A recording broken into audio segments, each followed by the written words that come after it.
Prinanda, and thank you for joining us today for the Wales Investment Summit.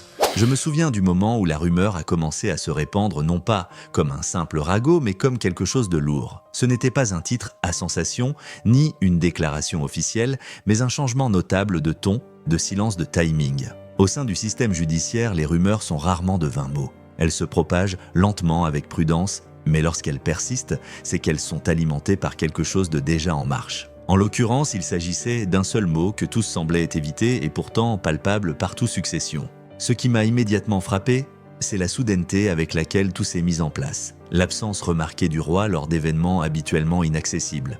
Le remaniement subtil mais constant des conseillers. Et surtout, le comportement différent du prince William. Ni ambitieux, ni exubérant, mais déterminé.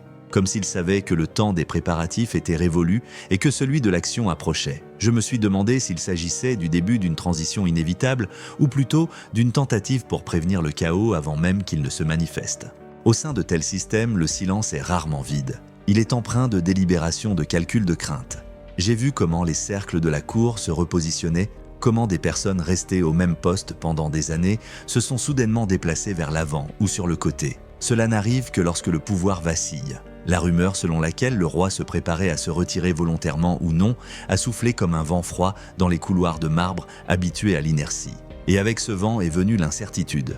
Il m'est vite apparu que cette incertitude n'affectait pas tout le monde de la même manière. Certains y voyaient une opportunité, d'autres une menace. Et personne ne ressentait cette menace plus intensément que Camilla. Sa position bâtie au fil d'années de patience et de calcul s'avérait soudain moins solide qu'elle ne l'avait imaginé. Je pouvais imaginer ce qu'elle avait dû ressentir, se battre pendant des années pour être acceptée enfin, atteindre le sommet et réaliser que tout ce qu'elle avait construit dépendait d'un seul homme et de sa santé. Une fois ce facteur disparu, il ne reste plus grand-chose pour la protéger. J'ai commencé à percevoir cette histoire non comme une lutte entre le bien et le mal, mais comme un choc des générations et des visions.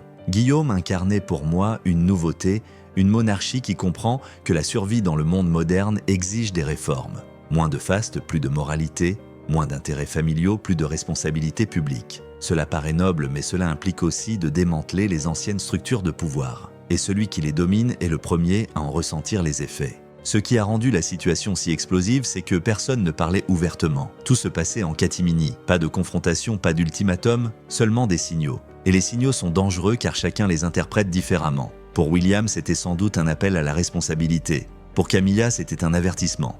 Et les avertissements, s'ils ne sont pas discutés, se transforment vite en peur. Je me suis demandé combien de fois cela s'était déjà produit dans l'histoire de la cour. Combien de fois un changement de pouvoir n'avait pas été annoncé, mais ressenti. Combien de fois les gens avaient surestimé leur position parce qu'ils s'étaient trop longtemps appuyés sur la proximité plutôt que sur la légitimité. Le pouvoir de Camilla avait toujours été indirect, lié au roi, non ancré dans le système. Cela l'a rendu vulnérable lorsque le système s'est réorganisé. Le rôle de Tom Parker Bowles fut à peine évoqué à ce stade, mais je pressentais déjà qu'il deviendrait un catalyseur. Non pas parce qu'il détenait le pouvoir, mais parce qu'il possédait autre chose, une proximité sans responsabilité. Les personnes dans cette position sont dangereuses en période de transition. Elles voient ce que les autres ne veulent pas voir et disent ce que personne n'ose dire. Dans les familles où pouvoir et lien du sang s'entremêlent, ce sont souvent ces voix qui attisent les troubles. Ce qui m'a particulièrement inquiété, c'est la rapidité avec laquelle les allégeances peuvent changer lorsque l'avenir devient incertain. Ceux qui se taisaient hier ont commencé à murmurer aujourd'hui, non par malice, mais par instinct de survie. C'est la loi tacite de tout centre de pouvoir. Et dans ces murmures résonnait une crainte constante: que se passera-t-il si William gouverne selon ses propres convictions, qui restera et qui disparaîtra discrètement.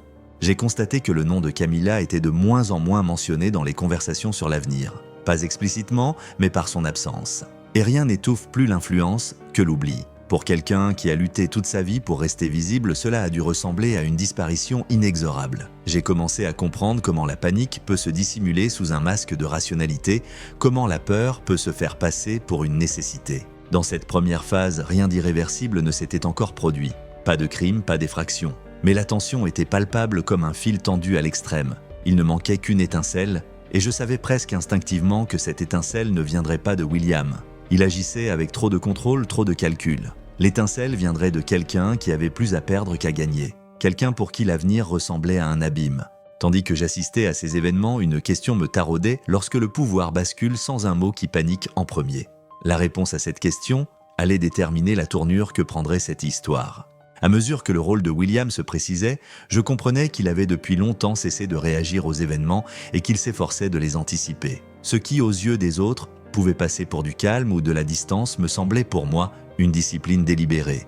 William avait passé sa vie dans l'ombre des crises, la perte de sa mère, la rupture publique avec son frère, l'érosion progressive de la confiance dans des institutions qui paraissaient jadis inébranlables. Toutes ces expériences avaient fait de lui un homme qui ne croyait pas à l'improvisation. Il croyait en la préparation.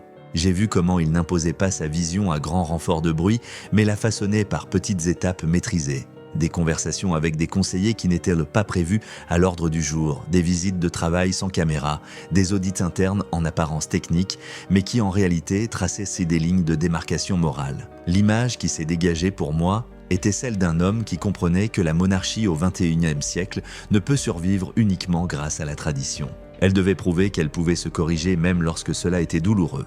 Ce qui distinguait Guillaume, c'était son souci de la légitimité. Non pas la légitimité de naissance, mais celle des actes. Il semblait déterminé à bâtir une royauté future où le pouvoir ne découlerait ni de la proximité ni des liens familiaux, mais de la confiance. Et la confiance, je l'ai compris, ne naît pas de la protection de son entourage, mais de limites clairement définies. Cela paraît abstrait, mais dans le contexte d'une cour, c'est révolutionnaire. Cela signifie que personne n'est automatiquement à l'abri du simple fait d'être proche. J'ai commencé à comprendre pourquoi certains y voyaient une menace. La réforme paraît noble tant qu'elle reste théorique, mais dès qu'elle se concrétise, dès que l'on réalise qu'elle pourrait aussi affecter sa propre situation, l'idéalisme se mue en résistance. Les projets de Guillaume visant à rationaliser la cour, à redéfinir les privilèges et à renforcer la responsabilité n'étaient au pas de veine politique. Il s'agissait d'une redistribution du pouvoir. Et toute redistribution suscite des inimitiés. Ce qui m'a frappé, c'est la constance avec laquelle William se tenait à distance des débats passionnés.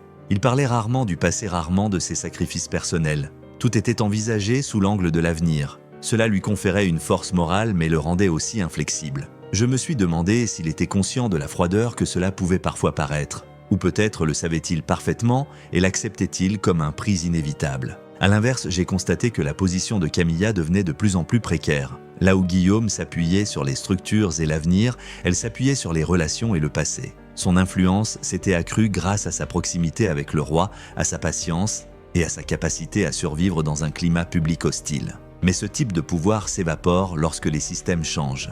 Il n'est pas reconnu par les cadres établis ni protégé par les réformes. Et cette prise de conscience a dû agir comme un poison insidieux. J'imaginais combien chaque décision de William, aussi rationnelle fût-elle, était vécue comme un rejet à ses yeux. Non exprimé directement mais sous-jacent. Le nouveau discours sur l'efficacité et la transparence laissait peu de place à l'influence informelle. Et pour quelqu'un qui avait appris à évoluer au sein même de ce système, c'était une véritable exclusion. Je commençais à comprendre comment cette volonté de réforme, aussi nécessaire fût-elle, pouvait involontairement semer la panique chez ceux dont l'identité puisait ses racines dans l'ancien système. Ce que William n'avait pas pleinement anticipé, à mon avis, c'était la manière dont cette panique se manifesterait. Il s'attendait à de la résistance des rumeurs, voire du sabotage passif. Mais la panique suit rarement un scénario prévisible. Elle recherche des solutions de faciliter des certitudes hâtives. Et c'est précisément là, dans cet entre-deux, entre réforme et peur, que la situation a commencé à devenir dangereuse. J'ai aussi réfléchi à l'intégrité morale de William, maintes fois confirmée par des anecdotes anodines passées inaperçues, son soutien aux employés en difficulté, ses décisions certes financièrement défavorables, mais éthiquement irréprochables. Autant d'éléments qui lui conféraient une grande crédibilité, mais aussi une certaine menace pour ceux qui s'appuyaient sur les zones d'ombre. Ceux qui profitent de l'ambiguïté craignent la clarté. Or, William incarnait la clarté. Il m'est apparu clairement qu'il ne concevait pas son rôle comme celui d'un héritier en attente, mais comme celui d'un gardien chargé de faire le point. Non pas pour punir, mais pour créer un espace propice à une autre forme de gouvernement. Dans sa vision du monde, la loyauté n'était pas un rempart contre la responsabilité. Au contraire, plus on était proche du pouvoir, plus les exigences étaient élevées. Cette attitude faisait de lui une force silencieuse qui s'opposait à tout ce qui était informel, non réglementé et guidé par l'émotion. Et c'est précisément pour cette raison qu'il entra inévitablement en conflit avec l'univers de Camilla. Elle fonctionnait sur la confiance, sur des accords personnels, sur des règles non écrites. William lui voulait des règles écrites, mesurables, applicables, pérennes. Mes jugements se sont complexifiés. Il était trop simpliste de voir William comme le héros et Camilla comme l'antagoniste. J'ai plutôt perçu un système en pleine mutation dirigé par une personne convaincue que tout retard serait fatal, et par une autre qui craignait que cette transition ne l'anéantisse. Dans cette tension, il n'y a pas de place pour la nuance, seulement pour les choix.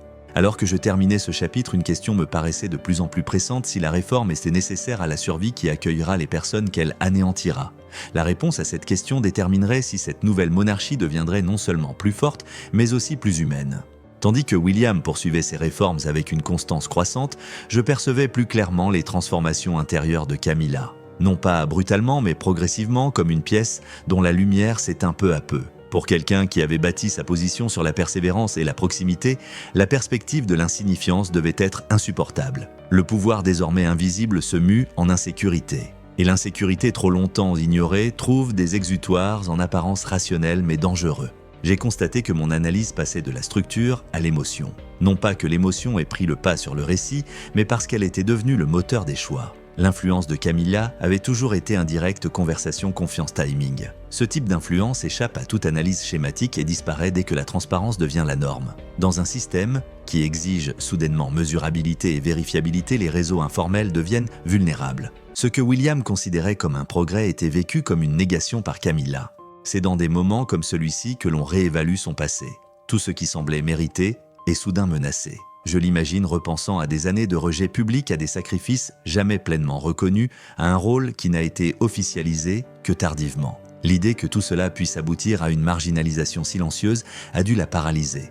Non pas de colère, mais de peur. La peur est plus insidieuse que la colère. Elle murmure des solutions qui offrent un réconfort éphémère. C'est là que Tom Parker Bowles est entré en scène non pas comme un cerveau manipulé, mais comme un catalyseur. Je ne le voyais pas comme une figure de pouvoir classique, mais comme quelqu'un d'assez proche pour éveiller une peur latente. Les personnes occupant cette position commettent un acte dangereux, elles traduisent de leurs sentiments en action. Non pas par malveillance, mais parce qu'elles ont le sentiment que le temps presse. Pour Tom, l'avenir n'était pas une réforme abstraite, mais une perte concrète de certitude. Son point de vue n'était pas institutionnel, mais familial. Ce qui m'a frappé, c'est la rapidité avec laquelle, dans de telles situations, la conversation passe des valeurs aux ressources. On parle d'abord de protection, puis de sécurité, et seulement plus tard, de légitimité. Ce processus est rarement conscient. C'est une progression graduelle où chaque étape semble logique. J'ai reconnu le schéma: lorsque les systèmes changent, les gens recherchent des certitudes tangibles. Propriété, accès, contrôle, ce n'est pas seulement de la cupidité, c'est une tentative de garder le contrôle. J'ai commencé à comprendre pourquoi l'idée de sécuriser était devenue si séduisante. Non pas comme un vol, mais comme une compensation. Non pas comme un crime, mais comme une précaution. De telles reformulations rendent les frontières morales perméables. Ce qui était impensable hier devient négociable aujourd'hui et faisable demain. À mon sens, c'était le moment où la panique se faisait passer pour de la rationalité. Ni bruyante, ni chaotique, mais prudente. Le danger de cette phase réside dans son caractère irréversible. Personne n'ose affirmer ouvertement que les choses vont trop loin car chacun croit qu'on n'en est pas encore là. Le discours reste prudent, les intentions sont proclamées pures et pourtant des mesures irréversibles sont prises. J'ai constaté comment l'attention s'est déplacée de l'avenir vers le plan de repli de ce qui doit être préservé vers ce qui doit être garanti. Ce qui m'a également marqué, c'est l'isolement engendré par ce processus. La peur rétrécit le champ des possibles. Le monde de Camilla a dû se rétrécir, se remplir de scénarios où elle perd. Dans ces scénarios, chaque réforme devient une attaque personnelle, chaque changement administratif une agression, et chaque jour, sans confirmation, un nouveau signe que le temps presse. C'est dans cet état d'esprit que naissent souvent les mauvaises décisions, non par malveillance, mais par le sentiment qu'il ne reste plus d'alternative. Je me suis demandé si à un moment donné la transparence aurait pu mettre un terme à cette situation. Une conversation où les inquiétudes auraient été exprimées ouvertement, où les garanties auraient été discutées, où les pertes auraient été reconnues sans qu'une compensation soit exigée. Peut-être. Mais la transparence suppose la confiance et la confiance était déjà trop ébranlée. Dans un contexte judiciaire où les mots ont toujours des conséquences, le silence est parfois préférable à la vulnérabilité. Et le silence, comme je l'ai constaté une fois de plus, est rarement neutre. En terminant ce chapitre, une chose m'est apparue avec une clarté douloureuse: les réformes qui n'incluaient pas le logement créent des vides. Et ces vides sont comblés par des solutions motivées par la peur. William voulait de la clarté et de la justice. Camilla recherchait la certitude et la reconnaissance. Il n'y avait aucun pont entre ces deux objectifs, seulement un gouffre qui s'élargissait peu à peu. Je me suis retrouvé face à une question troublante devenue de plus en plus urgente lorsqu'un système se renouvelle pour survivre. Qui est responsable de veiller à ce que ceux qui restent ne déraillent pas? La réponse déterminerait si cette réforme serait efficace, voire juste. Une fois le point de non-retour atteint lorsque la peur s'est muée en action, le nœud du problème est passé pour moi des motivations à l'exécution. C'est à ce moment précis que la peur abstraite a pris une forme concrète. Ce qui pouvait auparavant passer pour une simple tension intérieure commençait à se révéler organisé. Non pas chaotique, non pas impulsif, mais délibéré. Et c'est précisément ce qui le rendait si dangereux. Car une fois l'action ordonnée, elle acquiert une logique propre que l'hésitation morale ne peut plus freiner. J'ai commencé à percevoir comment Tom Parker Bowles avait endossé un rôle différent durant cette phase. Il n'était plus seulement le fils qui met en garde, mais l'homme qui met en œuvre les stratégies. Les personnes en marge du pouvoir développent souvent un sens aigu des failles dans les systèmes. Elles connaissent les habitudes, les évidences, les moments où le contrôle se mue en confiance. À mon avis, c'était précisément ce qui se passait ici. Ils ne recherchaient pas la force brute, mais des procédures tellement ancrées dans les mœurs que plus personne ne les remet en question. Ce qui m'a le plus frappé, c'est la banalité apparente des moyens employés. Pas de corruption spectaculaire, pas de violation flagrante des règles, juste de petits changements au sein des processus existants, des transports déjà quotidiens. Une administration reposant sur des signatures et des suppositions. Une culture où la loyauté est primée sur la vérification. J'ai compris à quel point un système devient vulnérable lorsqu'il s'appuie trop longtemps sur la confiance sans contrepoids. Ici, la confiance n'était plus une vertu mais une faiblesse. J'ai également constaté que la notion de propriété commençait à s'estomper. Ce qui relevait du privé, de l'institutionnel, du symbolique, tout semblait se confondre. Dans ces zones grises, les frontières morales sont rarement clairement définies. On justifie ses actes en invoquant le mérite, les années de service et les sacrifices jamais rémunérés. Le danger réside dans le fait que cette justification se transforme sans cesse. Ce qui commence comme une forme de sécurisation finit par devenir une appropriation. En reconstituant ce schéma, une pensée troublante m'a frappé: ce genre de plan ne fonctionne que tant que chacun croit qu'il reste invisible. Il repose sur la routine, sur l'idée que personne ne cherche à approfondir la question. Et ils ont souvent raison. Les systèmes vastes et complexes reposent sur la fragmentation. Chacun en perçoit une partie, mais personne ne voit l'ensemble. C'est efficace, mais aussi fatal lorsque quelqu'un finit par avoir une vision d'ensemble. C'est durant cette phase que j'ai compris à quel point tout reposait sur un seul maillon faible. Chaque plan, aussi minutieusement élaboré soit-il, exige une personne ayant accès à l'information et la volonté de repousser les limites. Et c'est précisément là que les tensions ont commencé à s'accumuler. Les personnes occupant ce rôle portent un fardeau qui devient vite insupportable. Elles savent qu'elles enfreignent non seulement les règles, mais aussi un pacte de loyauté tacite. Cela les ronge même lorsque la récompense est substantielle. J'ai remarqué que mon attention se portait désormais sur la pression psychologique qui en découle. La peur est contagieuse. Une fois pris dans l'engrenage, on ressent la menace d'être découvert à chaque pas. Chaque action appelle la suivante pour dissimuler la précédente. Cela crée un cercle vicieux où s'arrêter paraît plus dangereux que continuer. C'est le paradoxe de la déchéance morale. Plus on s'enfonce dans la déchéance, plus la porte de sortie semble disparaître. Ce qui rendait cette phase particulièrement tendue, c'était la prise de conscience que tout cela se déroulait dans un contexte de réforme. Tandis que Guillaume œuvrait pour la transparence et la discipline, un processus diamétralement opposé se déroulait en parallèle. C'était comme si deux lignes temporelles s'étaient croisées, l'une qui aspirait à aller de l'avant, l'autre qui s'accrochait à la certitude par des détours. Cette collision était inévitable. Je me demandais si Camilla était pleinement consciente de la portée de ses actes. Les personnes haut placées délèguent souvent leur responsabilité morale sans la nommer explicitement. Elles constatent le résultat, mais pas chaque étape. Cela leur permet de continuer à se percevoir comme des protecteurs plutôt que comme des transgresseurs. Or, les systèmes ne font pas la distinction entre intention et effet. Une fois la limite franchie, seul l'effet compte. Ce qui m'a le plus frappé, c'est la fragilité de tout cela. Malgré les apparences, tout reposait sur le silence. Sur des gens qui ne posaient pas de questions. Sur des procédures de non contrôlées, ce n'est pas de la force, mais un pari. Et tout pari, tôt ou tard, conduit quelqu'un à se demander s'il pourra encore supporter cela. Dans cette interrogation réside toujours le germe du dévoilement. En terminant ce chapitre, j'ai senti que l'histoire approchait d'un point de bascule inévitable, non pas par volonté, mais parce que les systèmes réagissent lorsque leurs valeurs fondamentales sont bafouées. Réforme et abus ne peuvent coexister sans s'affronter. La seule incertitude résidait dans le lieu et le moment de cet affrontement. La question qui n'a cessé de me hanter ici était inconfortable mais essentielle lorsque la peur pousse les gens à agir, qui est responsable de la création des conditions dans lesquelles cette peur ne trouve d'autre issue que la transgression. Le moment où le poids moral s'est concentré sur une seule personne m'a semblé être le tournant de toute l'histoire. Jusque-là, il était question de structure de peur et de projet. Mais tout projet a besoin d'une personne pour le mettre à exécution, quelqu'un qui a accès aux informations et qui est prêt à enfreindre les règles. Dans ce rôle, je n'ai pas vu une caricature du mal, mais une figure tiraillée entre loyauté et survie. C'est dans cette tension que l'histoire a pris sa forme la plus humaine. Ce qui m'a le plus frappé, c'est la rapidité avec laquelle les responsabilités peuvent basculer lorsque le pouvoir s'exerce de manière informelle. Ceux qui sont en marge des processus décisionnels courent souvent les plus grands risques. La promesse de protection sonne alors creux car elle n'est jamais formalisée par écrit. J'ai reconnu le schéma, d'abord une demande, puis une normalisation, puis une attente implicite. Chaque étape semble insignifiante mais mise bout à bout, elles forment une pente glissante. Et une fois engagé sur cette pente, il est impossible de faire marche arrière. À ce stade, la culpabilité cessa d'être un concept abstrait pour devenir un fardeau quotidien. J'imaginais chaque action suivie d'une seconde réflexion qui voit cela, qui est au courant. Et si cela tourne mal? La peur est cumulative. Elle obscurcit le jugement et accroît la tendance à dissimuler ses erreurs plutôt qu'à les corriger.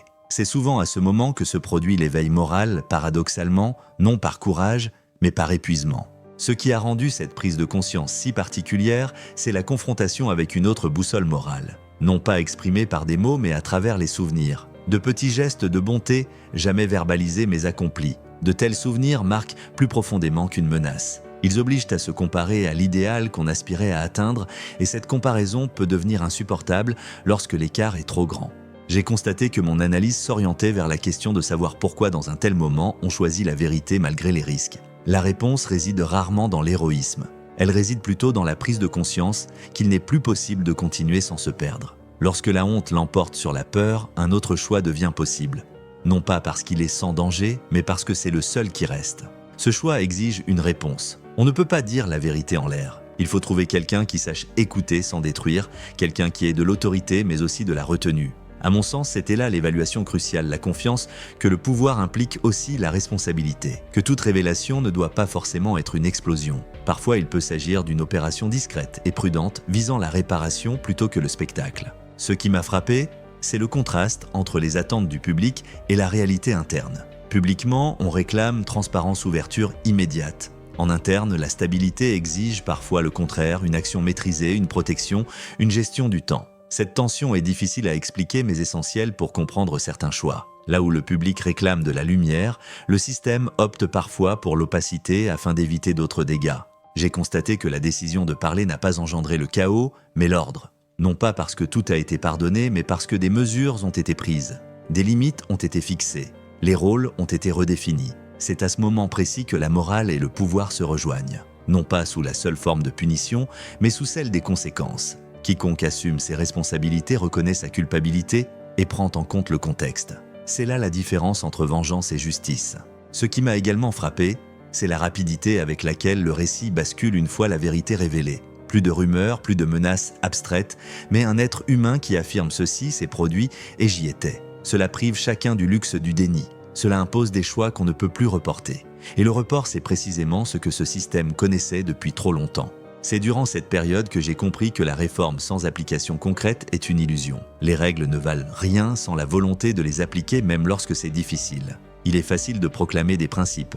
Il est difficile de les mettre en pratique lorsqu'ils se heurtent à la proximité et aux liens familiaux. C'est précisément là que le caractère de la future monarchie s'est révélé. Non pas dans les discours, mais dans les décisions que personne ne souhaitait prendre mais qui ont été prises malgré tout. Je n'arrêtais pas de réfléchir à l'équilibre entre miséricorde et justice. La miséricorde a-t-elle sa place lorsque le mal est grand? Et qui décide de cette place, à mon sens? La réponse réside non pas dans l'absolutisme, mais dans la mesure. Il s'agit de reconnaître les erreurs commises, de réparer ce qui peut l'être et de fixer des limites pour éviter qu'elles ne se reproduisent. Ce n'est pas une solution parfaite, mais c'est une approche réfléchie. À la fin de ce chapitre, je n'ai pas ressenti de soulagement, mais un profond poids. Le poids des décisions qui bouleversent des vies, non seulement celles des coupables, mais aussi celles des juges. C'est dans ce poids que le leadership se révèle. Non par le triomphe, mais en assumant les conséquences. La question que je souhaite vous poser ici est simple et dérangeante lorsque la vérité sera enfin dite, qui portera le fardeau de la réparation, celui qui a échoué ou celui qui doit décider de ce qui est juste.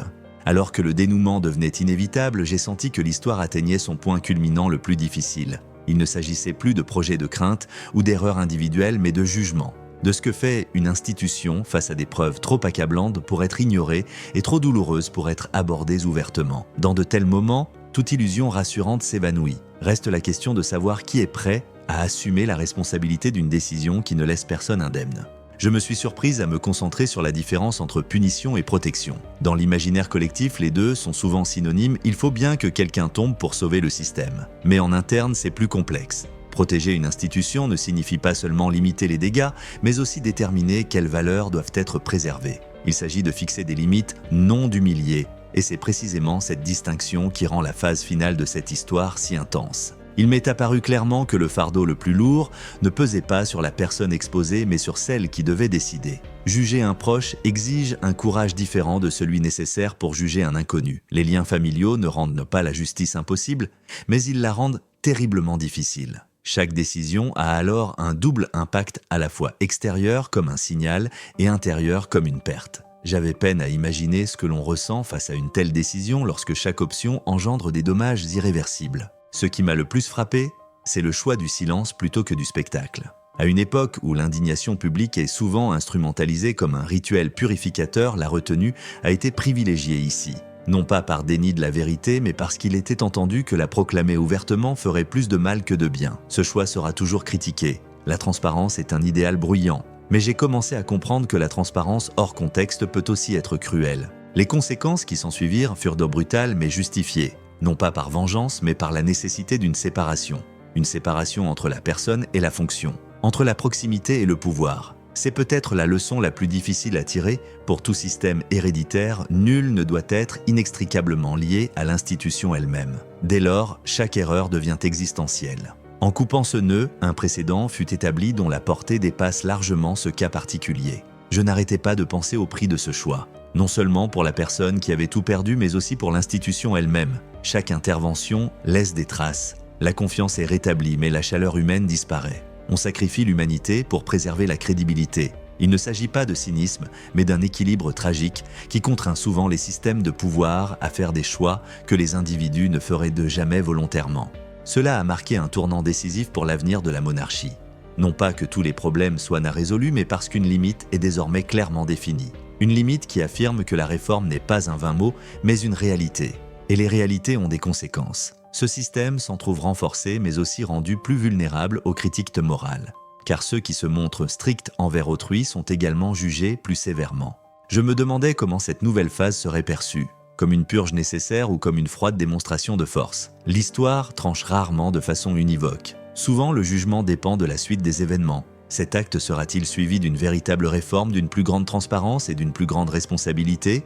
Ou restera-t-il une intervention brutale et ponctuelle, servant d'avertissement sans changement structurel? Cette différence déterminera si ce moment sera considéré comme juste ou simplement comme un acte d'efficacité. Ce qui m'a le plus frappé, c'est l'impossibilité de tirer des conclusions simplistes. Cette histoire ne connaît ni héros sans ombre ni méchants sans mobile. C'est l'histoire d'êtres humains prisonniers de rôles qui les dépassent, de la peur qui étouffe la raison, du pouvoir qui ne paraît humain que lorsqu'il se limite, et de la vérité qui a toujours un prix quel que soit celui qui la prononce. Au terme de ce processus, j'éprouvais un sentiment de lourdeur mais aussi de lucidité. Protéger une institution ne signifie pas toujours protéger les personnes qui la composent. Il faut parfois faire des sacrifices pour éviter l'effondrement. C'est une réalité cruelle mais juste. Les systèmes qui refusent ce choix ne font que prolonger le problème. Pour l'avenir, je vois une monarchie entrer dans une nouvelle phase non pas triomphante, mais plus prudente. Un avenir où le pouvoir est moins automatique et où la confiance doit être sans cesse regagnée. Ce n'est pas un avenir confortable, mais peut-être nécessaire, car seuls les systèmes capables de se corriger méritent de perdurer. La question sur laquelle je souhaite conclure dépasse le cadre de cette seule histoire. Lorsque la justice et l'humanité s'affrontent, quel principe doit prévaloir pour assurer la survie d'un système et des personnes qui le composent ?